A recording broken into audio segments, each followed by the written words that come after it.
Welcome, everybody, to AfterBuzz TV's Venture Brothers After Show.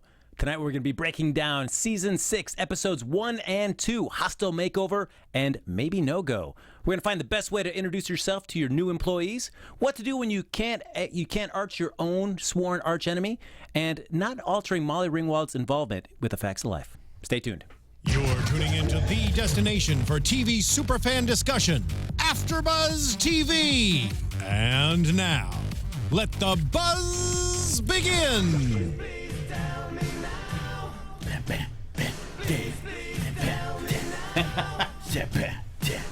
Look at that, everybody. The sweet rhythms of Duran Duran. There you go. And you know, Dave Child, he loves to swing and sway. Yeah, I love to swing and sway. Yes, that's right. Yeah. Welcome, everybody, to AfterBuzz TV's Venture Brothers After Show. Due to popular demand, we're going to be breaking down Season 6. Look at that.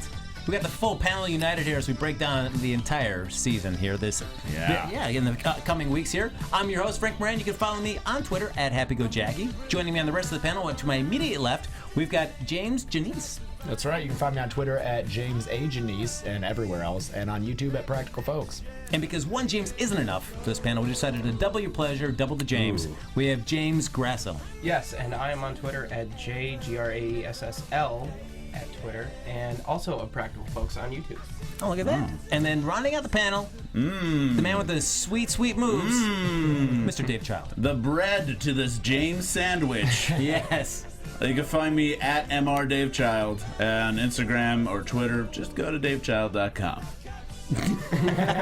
Probably we needed a freeze frame for a moment there. Yes. There you go. Put a little twinkle on your teeth right there. Yes. I need that. So we're going to be breaking down the Venture Brothers Season 6, but before we get into that, let's just do a quick little round robin here about the show as an entirety there. Right. So did you guys come in at the ground floor of Venture Brothers? Were you kind of a late arrival to to the series? Where'd you guys jump in? I think I watched basically starting from the bottom. Now we're here. Yep. Maybe in the second season, I don't know. I got caught up, but I've loved the show like ever since, and it's great because it's just this. It's so layered. There's so many layers, and it just keeps building and building. And this show, it just feels like, you know, two guys in one room going, what if we did this? All right, now we're doing that. What if we do this? And they just build and build and build. And I love the show for it. So it's great.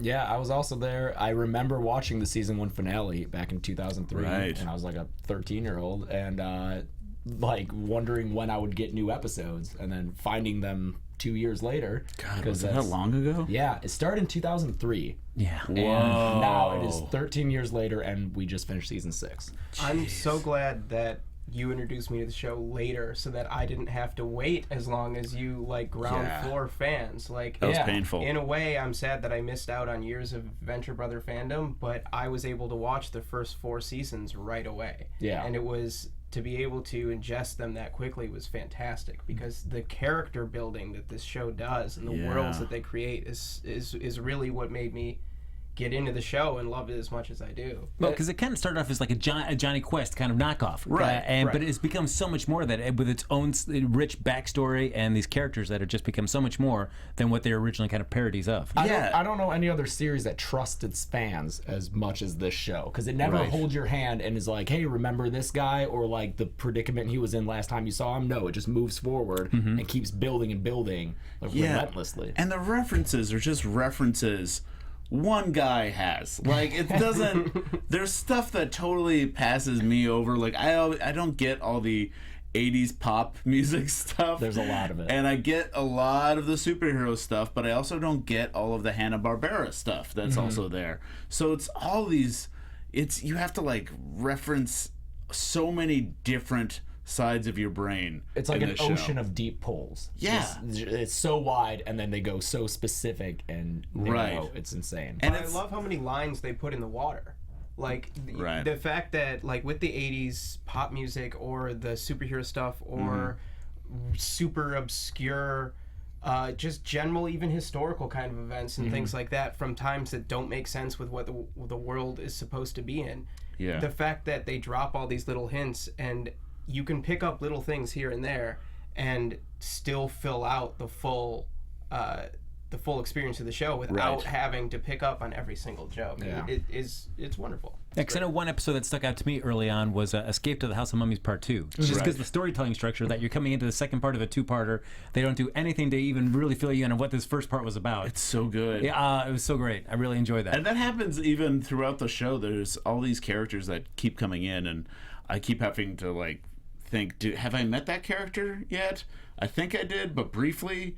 It just, I love it. Yeah, but it is really frustrating as far as all the waits go, because Right. being a fan of this series is like being a fan of A Song of Ice and Fire. Like, you wait years for something, but you do it because you know that it'll be great when it finally happens. Yeah, I was talking before we turned on the mics. We were talking about watching Gargantua 2, the special that happened in the beginning of 2015. Yeah.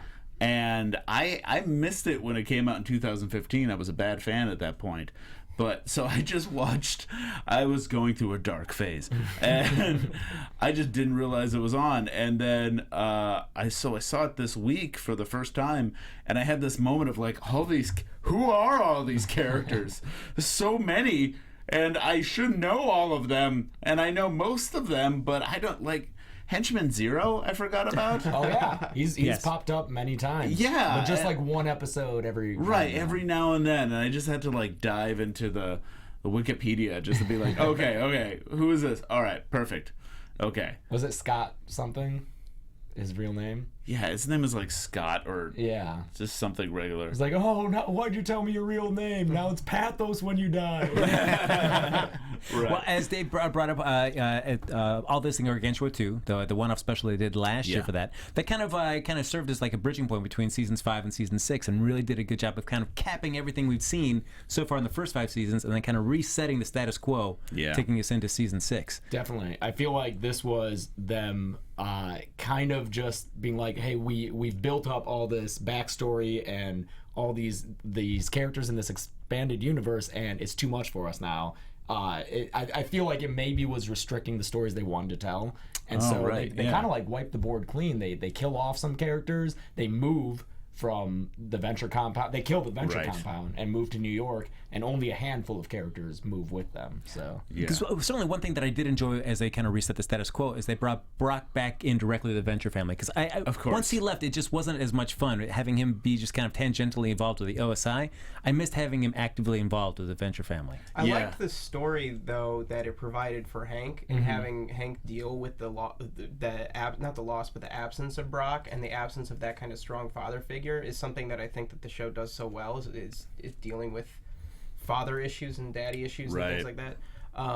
But when Brock comes back in as part of the Venture team, you're excited because you want him there. You want him to be, in that room with the Zeppelin poster and the speakers, like it was the old Venture compound. Like, you want him right there. You feel safer there as a fan almost. Yeah, because I feel like Sergeant Hatred, he just never did it for me as a really long-term replacement for Brock. He was good in small doses, but when he's around all the time, I was like, ugh.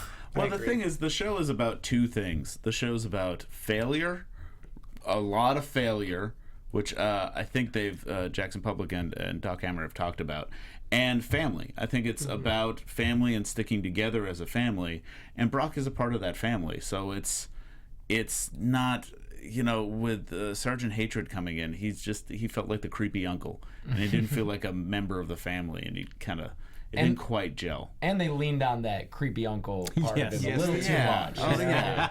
Like, that was a strange joke to lead on. I did enjoy the episode where they go see Lord of the Rings, and it really brings it to the center and like deals with it in a kind of a serious way. Like, he has this problem that he doesn't want to have, and he ends up like locking himself in a room. And I wish that had been it for that asset of the character. I just wish that they just buried it after that, but it still keeps popping up like in these episodes. Yeah. Well, my question with the first episode of season 6, when they do hit the reset and Brock does rejoin the Venture family, why keep Hatred around? Like, of all the characters that they got rid of and all the characters that they're kind of throwing aside, they're going to throw aside Orpheus, but they're going to keep Hatred? Yeah. Like, I don't know what kind of benefit Hatred serves in these first 2 episodes. Wait, isn't it Vatred now? Well, okay. But well, I liked what he did in the second episode. I like how he ended up being kind of Brock's like right-hand man, and I think that dynamic works well, where it's not just Brock now, it's like kind of a team, and they're building kind of a team because now they're at the top of the superhero list, right? As far as who they need to defend. So it's nice to have those two kind of play off of one another because they both care for the family. So that it could be good. But I do miss the triad. I mean, they were so... Yeah, the triad was so good. So great. And I'm sure that's not going to be the last we see of them after their tremendous failure of defending the Venture compound. But one character we did lose in the special was Jonas Venture Jr. Yeah, JJ. Yes, we took him off the canvas, so to speak. I mean, the chairman. Yes. Yeah. So do you feel like, all right, that was we've seen enough of his character, it was time to kind of move him on? Do you guys miss having him as part of the show, even as he's kind of a tangential character? Well... I was going to say, like, going back to the failure motif, it's fun to have the one brother be successful the entire time, but I love that in the end he kind of fails, too, and that everyone fails. And I think I like that he went away so that the family's back on top now, and they get a chance to fail horribly again. Yeah. And I feel like that was needed because there were two on the bottom and they had nowhere to go except like up. And so now that they're up, they can go back down, which is what we really want to see. So I agree. I think that it sets up that fall again, especially in the way that now you're handing the keys of this huge tech empire to Rusty. What is he going to do to mess it up? And I also like that it gives the characters something serious to deal with. We've seen it before that with characters deal with character deaths, which is something in a show that's kind of a superhero show, a genre show, that you don't see in a lot of that type of genre things where like characters can die and they're kind of forgotten about or they come back or whatever and there aren't these huge consequences. But in Venture Brothers, whether they're a henchman with no name or they're the main one of the main character's brothers, there's going to be consequences to that death. And I think that early in this first episode when they have the J phones, I was gonna say, and JJ's voice is the voice of the Siri equivalent, and they're just bothered by they're it. like too soon. I really liked that joke and the way that they go for that kind of like that really real emotion of dealing with that kind of grief, but it's still funny because it's like, oh yeah, he put himself as the voice of the phone. That's such a JJ thing to do. Right. And I like that, Venture Brothers, for having so many characters, it also fake kills a lot of them often. Like you'll think a character's dead and then it brings it back. I know they did that with Colonel Gentleman early on, and they've done it a lot. And I think that, with all these characters, and at this point we care about so many of them, I kind of like to see some of them die, even if I enjoy their characters. It just adds more weight to it. Yeah. Although there was that scene where when Jonas does tell Rusty that he's sick and he's dying of cancer, and the investors come in, it felt like Jonas and the investors had something kind of going on there for a second, but that never followed up or paid off in any sort of way. Yeah, he was he needed to go to the investors to pay for the whole space station, which was, I thought was great because it showed JJ kind of dipping down into the failure, like teaming up with supervillains in order to kind of get something done. And it also linked it with Dr. Killinger really well. Yes. So. Well, and speaking of Dr. Killinger, as much as we reset the Venture Brothers status quo leading into season 6, we also reset like the whole Monarch. the Monarch and everything for the Guildians. The guild gets reset. Do you guys feel like he's living in the house from Fight Club right now? Yeah, I got that vibe for sure. Do you think is that on purpose? I thought it was the Don Draper house from Mad Men. I think maybe it's both. But it's the same New Jersey, house? right? Yeah, it is Jersey. Oh yeah, okay. Right, and it looks just like the Fight Club house. Yeah, you're and I right. think it's meant to. I think they designed it off of the Fight Club house, knowing them, and it just kept reminding me of it. You're definitely supposed to pick up on something like that. Like it's definitely calling back to one of these kind of decrepit, broken down, old Victorian houses that doesn't belong in the modern kind of world. And that's where the Monarch's at, really, is he's not a part of this new guild, and Dr. Mrs. totally is. She's right there and she gets the bureaucracy and she's on the council, but the Monarch is too old school. And he's all drama and all talk and doesn't fit And in all with heart. this. Yeah, yeah. He's all passionate. He's all hate. He's in love. Well, yeah, because he's in love with Rusty still. You know, he's still in love with his arch nemesis, and he has to kind of keep it. Who might be his brother, maybe? Yeah, maybe. So, because since we reset the kind of the guild, we got rid of the sovereign. Do you Right. feel like that side of the guild and the sovereign, had that become so convoluted that you appreciate having kind of a status reset going into season 6, or was that like, yeah, it was fine, and this is just a kind of a different thing? I mean, the whole show is so convoluted, and some of it doesn't make sense. I've heard that if you watch the entire series from Colonel Gathers' perspective, that it makes zero sense. Like his motivation for all his like side switching and gender switching and everything, it just doesn't make any sense. So Yeah. I think and it's never taken away from my enjoyment. Even when an episode ends and I'm like, that wasn't resolved, it doesn't matter because I laughed a lot. But Yeah, I and think also simplifying is good. it also makes it feel like the world's bigger than it is, because it feels like, oh, we just don't see the end of that storyline, and they finish it off screen. But I like it right now because it puts Dr. Mrs. in a really good spot, and where she's at the head of the supervillain totem pole, while her husband is right at the bottom. Yeah. So that's a great dynamic, and I think we needed that to happen, and that wasn't happening with the Sovereign, because she's kind of the new Sovereign as part of like the head of the Council of 13 right now. Did anyone else catch the like allusion to the Articles of Confederation that was in there? No. What? When they're discussing having a new sovereign, and one of the things that I forget their heads, the Red Baron or the Red Dragoon. He's like, in the early days, we didn't even have a central authority figure. The Council of 13 ruled as like equals, and that's totally the Articles of Confederation, and it was ineffective, and it was replaced with the Constitution, which had a president. So, like, Jeez. Deep cuts. that's the kind of jokes we're getting. That's one of those little lines in the water that like only 1 out of 4 people Yeah, I would know. pick up. I get excited with like, no, that's from Train Spotting. I get that. Oh yeah. Confederation of what? But with the guild, Articles of Confederation notwithstanding, I like that they refocused it with one of our main characters while still leaving it to be this kind of big organization. Like when they have that meeting and they pan across the crowd and all of the other villains are like raising their objections, you see villains that you've seen throughout the series, and it's still this big organization, so we can still have that kind of huge world. And the small little jokes that it provides, with some of the best jokes throughout the series are villains that with like Brick Frog. Brick Frog is hilarious, and that's a one-off joke. That's a villain, and we see Brick Frog in that crowd. But so I like that they have that door open still, while giving us a view into the bigger machinations of the guild through Dr. Mrs. Right. Well, as we start off in season 6, we find the Ventures. They're moving on up to the east side of New York. There, they got that sweet Venture skyscraper they can head into. And I do like their first move is Rusty just fires everybody. Right at everyone. Immediately the wrong move. Yes, Immediately. I love that. I love how he didn't learn any lesson. No. He just fires everyone.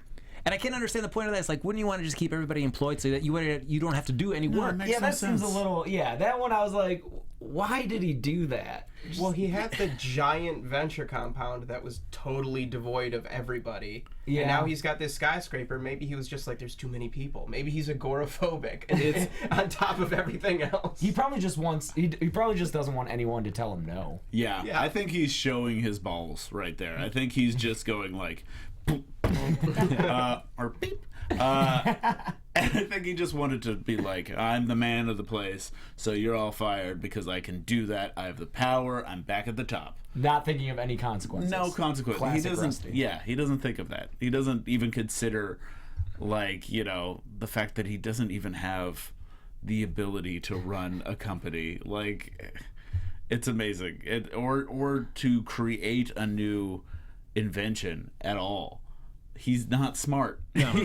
He doesn't have anything going for him except like a nice family and good taste in tracksuits. That's about it. Or speed suits. And a pirate. And a pirate. And the one thing I've enjoyed about the series with Hank and Dean is the way they've evolved their looks over the course of the season. I was so happy about that because I think in season 5 I was like, okay, I get what you're doing, Emo but Dean? they look so gross. Yeah. They look so, and the like little like patches of hair, and you know, I'm like, this is okay, but I kind of miss them looking so young all the time. I like that they got rid of the clone story and like the clone thing happened, which is why they were so young all the time, and then you started to see them age, which blew my mind. It's what other show would do that? What other cartoon would take its central characters who dress the same way and are the same way, and actually let them grow?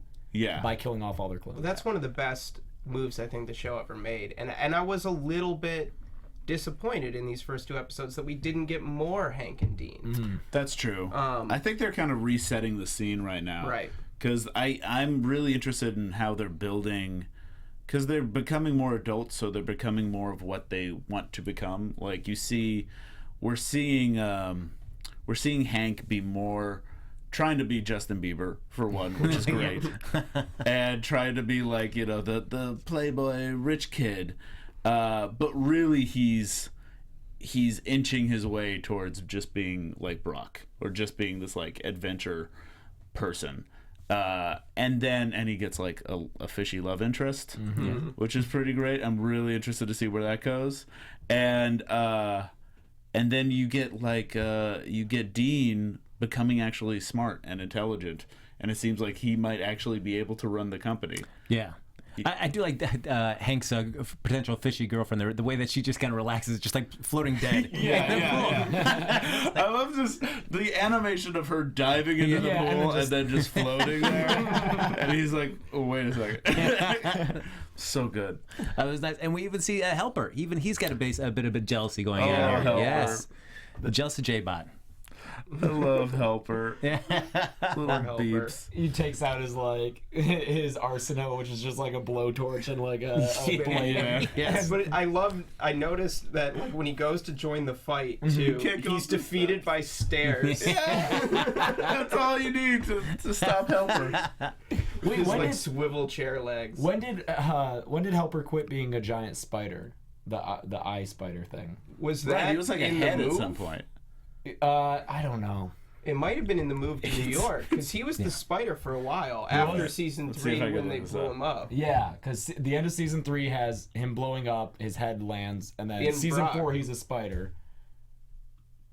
I don't know. Yeah. I'm saying, I'm gonna see if I can find it. But if not, someone could let us know. Once we do have the adventures there in New York, they do find out that they come across the Crusaders Action League, who I do love them, which I always love their takes on parodying superheroes and coming up with their different interpretations of them. So we've got Stars and Garters, the Crusters in Captain America, Warrior, who's like a Thor kind of thing, and then Fallen Archer. Wonder Woman. And then Fallen Archer, which Fallen Archer. with the feet. His feet hop back into the arches, yeah. Yes. I love how also they have the tendency to. They don't. Is this the first time we saw Fallen Archer, or have we met him As before? far as I can remember, This is the first time I remember seeing him, and they did not say their names when they appeared. No. So you had a scene with Fallen Archer where it just looked like Hawkeye with foot arrows in his back, and that's it. Yeah. And then he's talking for a while, and it takes like a good 5 to 6 minutes before he goes Fallen Archer, and then the joke pays off. Yeah. But it takes forever, and I love that. That's more of that trust that we mentioned earlier of that the creators have in their audience is that they introduce this visual joke, and we just have to know, well, whatever this is gonna be, this is great. Like, those feet are there for a reason. Everything in the show is there for a reason. Right. And I love his pitch. Like the way he reads the pitch to Dr. Venture is great. Yeah. And I love the line that introduces them. He's like, pretty much the Avengers are out there. Like, it's not even like hinting around the fact. Yeah, and that's perfect for Hank too, because he's always like dressing up as Batman as well. And so he's like referencing stuff that exists in our world all the time. Yeah, so, it's like how the show start off as a parody of Johnny Quest, but then Johnny Quest is a character in the universe. Yeah, it's like the Venture Brothers always have a parallel to something in the real world, and then the real world thing too. And it never goes the direction you expect it to go. It's not just a straight parody. No, it's this whole weird tone of voice and intelligence that just belongs to like these two guys, and they're really good at it, and they're just telling their story, and we're just along for the ride. And so they can reference stuff like Duran Duran. I know we're not on the second. Are we on the second episode yet? Not quite. Okay, Make it our when way. we get to that, it's just a extensive discussion on a Duran Duran music video I didn't even know existed. Yeah, I had to look it up afterwards. Yeah. Well, one thing I did enjoy is once they're back here in the New York compound, something that was just fun to see again was Rusty and Brock hopping in a jet and taking off and flying around. Yes. Yeah, the animation even mimics like back in the old days. Yes. Like the way Rusty sits and the pulling back is I was just like, like it. all right, this is nice. I like seeing this again. And of course, it leads into everything that goes wrong for them because they blow up the windows of the Wide Whale. And all of a sudden now he wants to be part of the guild so that he can have Venture as his arch. He wants to arch him. Yeah. Which then screws the Monarch. So kind of again, Rusty setting the seeds of his own destruction right there. Well, I loved in that scene too that when they fly in a plane that they're flying right to left. They're going backwards. Yeah. And it's just another little visual nod that the show is so good at. That just ties everything together. Yeah, they're just going right back to just ruining everything. Yeah. Right. And just made getting all a this tracksuit. progress. Yeah, and then Yeah, speed suit. Got to get a 20-year-old speed suit there. Yes. Like, all right, sweet. Great deal. So we find out we kind of had like an indecent proposal there with Wide Whale and Dr. and Mrs. the Monarch. Well, that's what it seemed like, yeah. Yes, I thought it was going to be that. They're kind of playing it up that way. Another Mad Men reference, I'm pretty sure, with Joan and the Jaguar It's an guy. Indecent Proposal. Well, that too, but I feel like with the guy's size and just the way it was shot, I really got you got that vibe. Mad Men. That might just be like you cast the fat guy. You cast the fat guy in order that's the one guy to make it more skeevy. Yeah, it's not going to be a good-looking guy. Well, it was an Indecent Proposal, but I feel like if Mad Men add this, it's better to have a fat guy. Also, he's kind of a Kingpin reference, right? For sure. Yeah. This whale guy, yeah. And Vito Corleone, there's some of that in there too. With his daughter and everything. Yeah. Right. Oh, there's a Black Lightning villain too, the Whale too. That was looked as well too from DC Comics. Oh, really? Yes. I didn't know about that guy. Yeah. That's what's amazing. He was a Black Lightning character? Yes. That is terrible. That the Black Lightning character gets a whale villain. Yes. I mean, that's like, you just shoot the water with your lightning powers. One, the whale has nothing to do with lightning at all. Doesn't make any sense. So we've got all that there, and then the other one that's kind of going downhill is the captain. Yes, they brought him over. The pirate. Yes. His name is just Pirate? Yes. Can we name him now? Yeah, the kitten was so cute. The kitten was so cute. The bucket for the kitten. Oh yeah, sadly the Monarch and Henchman 21 they get him hooked back on the tranks, guys. Yeah. That's a tough one. The Dart monkey on me back. Yeah. He's one of my favorite reoccurring characters because Ghost of Sargasso is one of the standout episodes of season 1. That was the first one you showed me. It's the first one I show everyone because like those first couple episodes are a little rough. So I'm like, here, let me show you this to show you the tone of the show, and then we can go back from the beginning. And it's just so hilarious that this guy pops up again and is just a character, and he still is.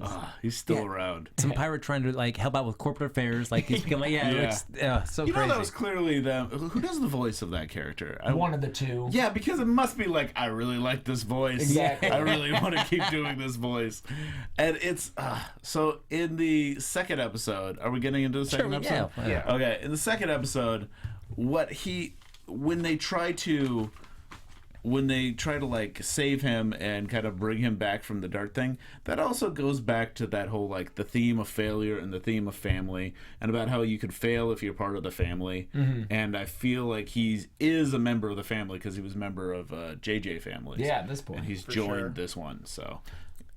And as much of a family that we have on that side too, what I do also like is the sense of family that we get between 21 Monarch and Dr. Mrs. the Monarch. Yes, Yeah, that's really shaping up. And I feel like 21 and the Monarch. I mean, certainly they really built that up because I mean he really didn't care much about his henches at all, but he always had like some sort of soft spot for 21, and it's just like how it's kind of built. Him leaving for a while, then coming back, and then almost kind of being more competent in the sense when he came back. Two-ton 21. Yes. Their relationship and the way that they built it up to where their banter is just so natural, like natural beyond a cartoon, beyond a genre show, beyond a sitcom. It's just one of the best relationships I can think of on TV.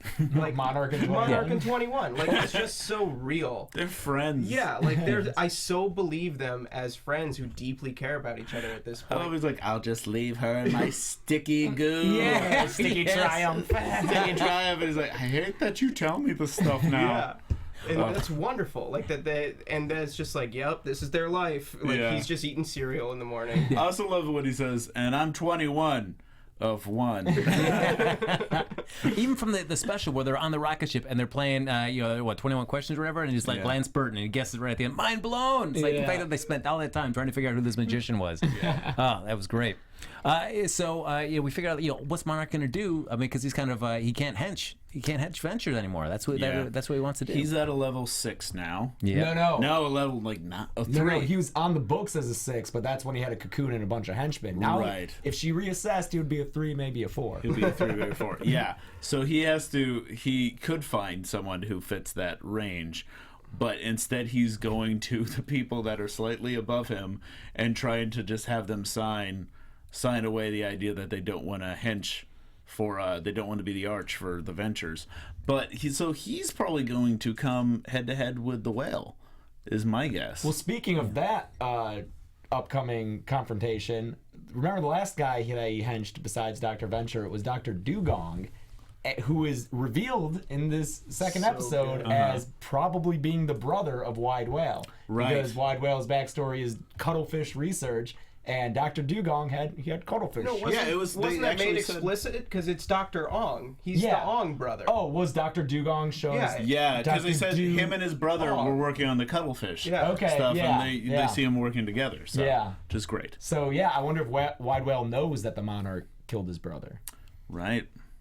Oh, that's leading up. Yeah. Maybe, and what we also have in this episode too are probably two of my favorite supporting characters ever introduced in the Venture Brothers. Is we got Billy the Quiz Boy, and we got White. So that's oh, and that Billy the Quiz Boy and the Pale Pilgrim, the Pink Pilgrim. The Pink Pilgrim. That's such a great. Is that opening sequence was so good. I loved that. That was so like classic Venture Brothers episode for me that they like did this like nod to like old adventure series with the like boxy like sliding open Hanna-Barbera. Right. And then carry that kind of thread throughout with like the big dramatic where they're like in the chairs and they're like working on their to fight the Truckosaurus and their nemesis of St. Cloud. St. Cloud, Augustus St. Cloud. I love how their nemesis is wrapped up in as much pop culture as they are. And that's like what they're battling over is pop culture references and stuff, weird random stuff from the past. And the Duran Duran, the ball from the Duran Duran music video that we had to look up, and we started this episode with the music from that music video, by the way. It was a reference to that. Was just such a weird, funny thing to just focus on with pinpoint accuracy. It reminded me of the Klaus Kinski and David Bowie. Like the Sovereign with Klaus Kinski like palling around. They really love 80s music. It's very clear, and that's great. I loved that Billy is so passionate about that. Passionate. Like that's what the world is to him. He said when they get the ball back after selling their company, it's like we saved the world by doing this because he gives that whole speech about the history of new romantic music, which I love. I love that stuff. I think he said something about like System of a Down would form in the 80s. Yeah, I was like, what? Like System of a Down and Static X, I think they referenced. Which was like, that was me. That was my high school. And I remember listening, I think I listened to System of a Down while I was watching the first like Venture Brothers episodes. Right, that would make sense. I think it like lined up around there. 2003 for sure. Yeah. So it was that blew my mind. Also, the reasoning on that is just out of the world. Yeah. Oh yeah, like half of it, like everything that was like at least TV related pop culture from the 80s, I was like, okay, Facts of Life, Molly Ringwald, I got it. Kim Fields, got it. But when I started getting like all the music, I was like, sure. He's doing his hair. All right. He's doing his hair and referencing the Exploited and the Tool Exploited Academy. Tool I don't Academy, know Flock of Seagulls. Who knows? Flock of Seagulls, of course. Yeah, but it's Tool all Academy? these deep pull, but like Yeah. you got to remember, like because Venture is so true to character things. Like Pete White was a college radio DJ, Yeah. Right. and like think about in Operation Prom when he plays those pulp records. Oh, that's right. Right. Like he's gonna do this like new wave, like deep pull Britpop stuff. That's his identity. Yeah, Yeah. and I love that that's what this world is to those guys, and that's what they're so like. It's Rusty saying he wants to start the super science division of Venture Tech. Like that's his world is the super science world. That's the lens that these characters view things through. Also, another real life reference or parallel. I know that Ventec is mostly an Apple parody, but when Dean suggests that they make a splinter company to do all the big dreaming stuff and have like the other division of the company do like the style thing, didn't Google do that with Alphabet? Yeah. So I was like, oh man, that's what I really like, is that the show doesn't, once it makes like a parallel or an analogy, it doesn't just like restrict itself to that. One character, for instance, can be a parody of many different characters. Right. Yeah, and we find out at the end, to save that ball, they sell their company to St. Cloud. That's the way they had to do it. But then we find out that Venture, he buys the company from St. Cloud. Yeah, which is a great way to bring them all in the same place. Definitely. Yeah. Answers one of my biggest questions from Gargantua 2 is, are we going to see Conjectural Technologies again? Like, because Pete and Billy are such cool characters. And it's always been fun when they were ever at the compound helping out Venture, trying to get something done. That when he'd overpromised something and needed help to get something, like, guys, come on, help me out with the shrink ray. Yeah, we got to do a shrink ray, guys. So it's great to have them all in the fold. So I feel like we kind of wrapped up our couple episodes, but that seems like we've got some predictions to be made about the rest of the season. We got to talk about some speculation based on the first 2 episodes we've seen. Ooh. Yes. Oh, I know Dave is just brewing with predictions. Yeah, that's a cup full of predictions that Dave's been drinking Oh, from. let me get some of that prediction, man. Well, okay. Now I'm on the spot. Well, I think I'm curious about who's dead, who might be coming back. I feel like there's always room for people to come back from the dead, especially when there's no body. So, we have seen someone. We have seen someone in space who was, suspended, shot into space, suspended, and then came back, turned into a Red Hulk, which was a great. Yes, that was fantastic. Reference. I did enjoy He finally that. got to be a Hulk. Yeah, he finally got to be a Hulk, and he was so happy about it. And so JJ's out there, could come back. They could end up being like maybe, which would be a nice little tie-in with the rest of at the end of the season. Sovereign is dead, but we just saw an eagle get shot. I don't know. I'm just saying Sovereign could come back. I don't know. I'm curious. I'm not sure where this is going because they always surprise me. I think they're gonna make Dean smarter, and I think he has the chance to actually save the company, which makes me wonder how he's going to ruin it. Yeah. So, yeah. Those are my predictions. I kind of agree with Dean. I'm excited to see where Dean goes. I want to see him. I want to see him go to college, I guess. He had that scene where he toured the campus, so I want to see if he actually succeeds where Rusty failed. If he is successful at the company, if he does go to college and actually graduate, how is Rusty going to react to Dean's success? Yes. Not well.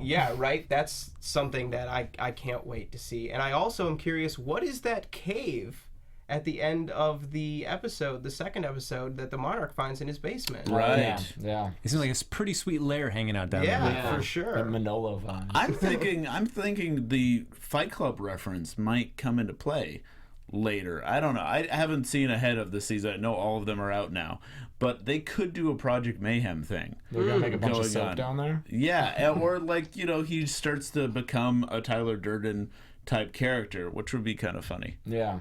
I would just want to see more of the Venture Brothers and the Venture Brothers. I really feel like the show has left them behind, and I get it. There's other things to look at, but especially just seeing them having grown so much since where they started. I want to see that continue.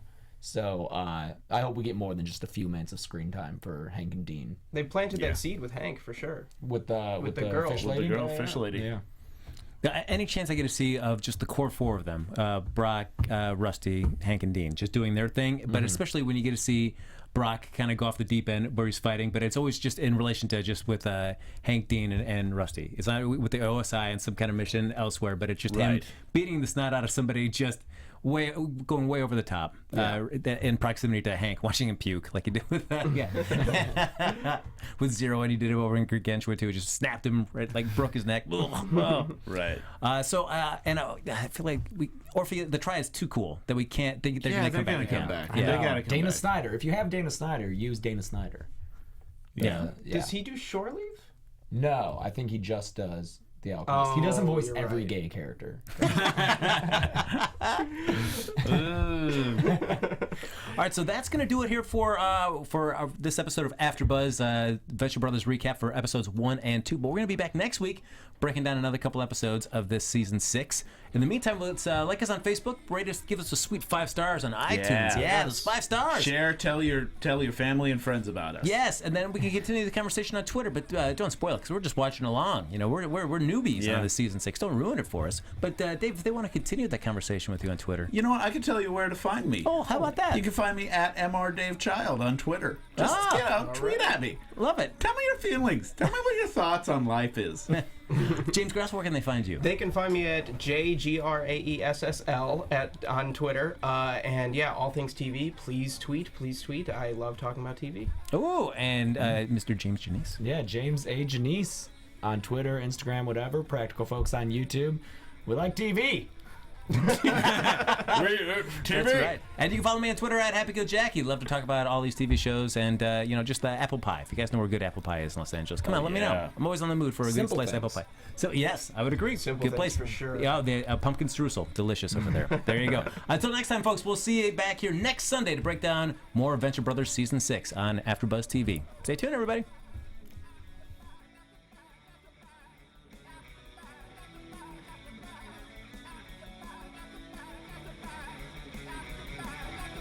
From executive producers Maria Menounos, Kevin Undergaro, Phil Svitek, and the entire AfterBuzz TV staff, we would like to thank you for listening to the AfterBuzz TV network.